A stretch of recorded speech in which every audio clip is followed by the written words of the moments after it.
for me, and this is me as a basketball fan, just what I see, what I enjoy, what I think could be helpful, sometimes you just need a little more dynamic play. And I think when I look at Minnesota, that's something that I really notice.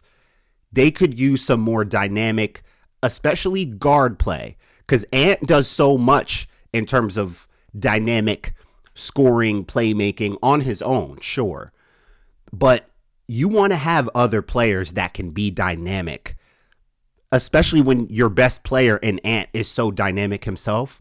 So I don't pose this as the solution to all their problems, as what's going to get them over the hump. I do think it could help them get over the hump, but at the very least, help make them more dynamic, which could help them get over the hump. And this is I'm not going at the coach. I think Chris Finch has proved to be a good coach. This isn't me criticizing the coaching, but I do think it speaks to somewhat of a larger conversation. Again, I'm not posing this as the end-all be-all solution for the Minnesota Timberwolves, but I think that team needs to look at activating players who are on their roster, mainly Rob Dillingham and Bizzy Bones. The way that they play basketball right now doesn't feel synonymous with the way the Minnesota Timberwolves play basketball. And I think there should be a little bit more of an effort to unlock guys like Rob Dillingham and Bizzy Bones, if not just for the sake of making sure Anthony Edwards isn't the only dynamic scorer and playmaker out there. I know there can be concerns about defense and whatever else, effort. I don't know what the reasons are why Dillingham and Bizzy Bones specifically don't feel like a part of the main rotation for Minnesota.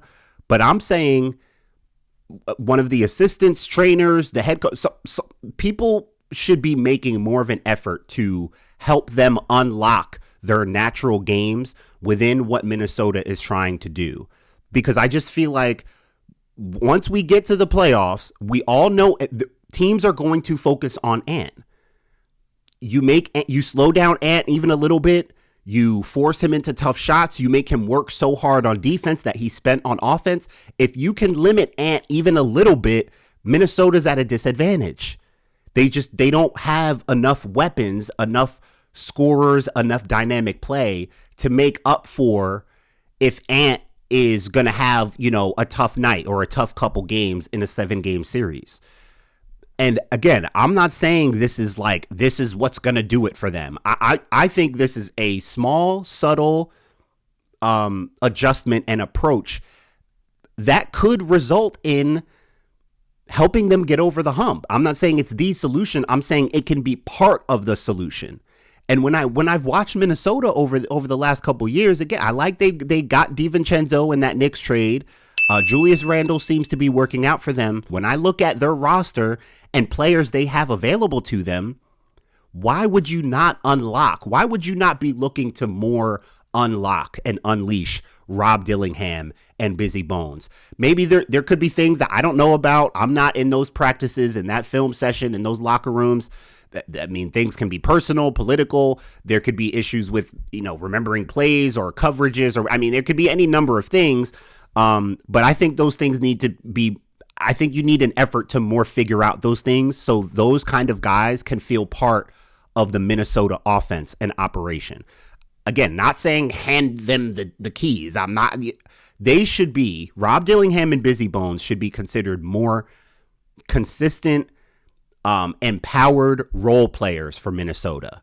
To me, that's Ant is what makes them dynamic. Ant is what, strikes fear into team. Ant is the focus if you're going against Minnesota. If you can do anything to limit him, you give yourself an advantage. They lose a lot of their a lot of what can make them beat you offensively in a basketball game. If Ant is not, going for 25, 30, 40 and being the best player on the floor.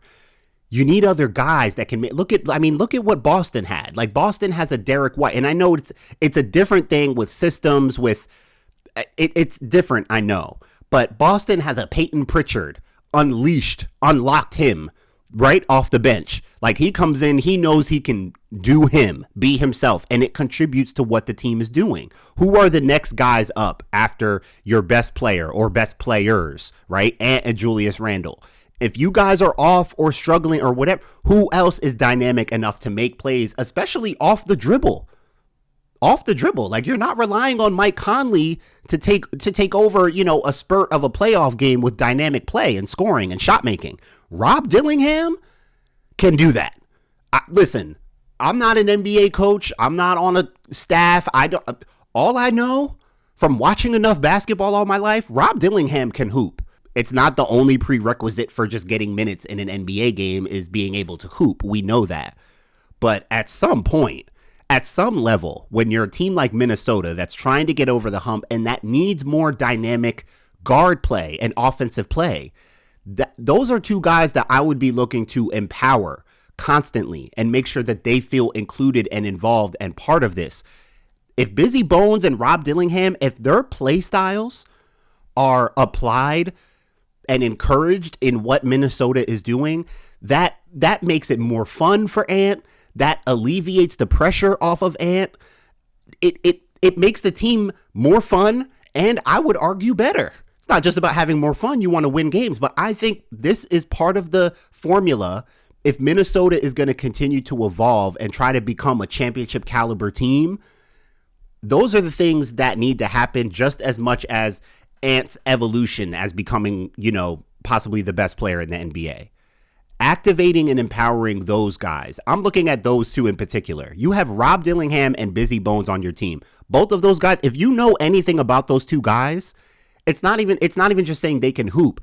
Those guys are like killers. Like, they're killers. The way they play basketball, they are fearless. They are shot makers. They're crafty, dynamic. Like, those two guys could change the whole aura of Minnesota, along with Anthony Edwards, just as role guys, just as extras. But when you throw them in, let them go.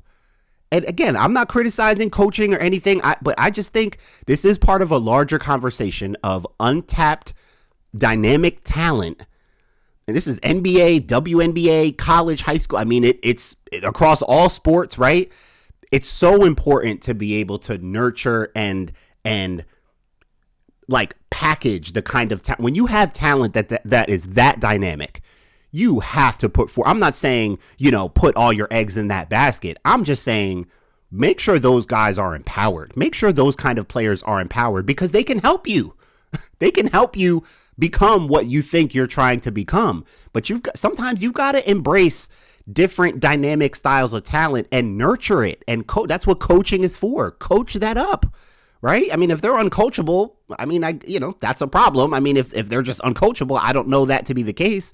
But man, if Minnesota wants to become something special, it's little things like that. It's empowering guys like that. The way their team is set up, I don't know if Ant is just going to be able to put them on their shoulders and lead them all the way to a 7-game, final series winning a championship.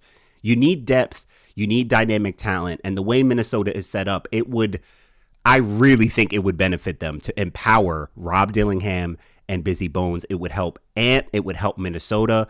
It would change how we even watch them, how we even think about them. Not the end-all be-all solution, but can be part of the solution as Minnesota tries to continue evolving going forward. Thanks for watching this video. Make sure you subscribe to Basketball Society right here on YouTube so you don't miss any more episodes and you can stay tapped in.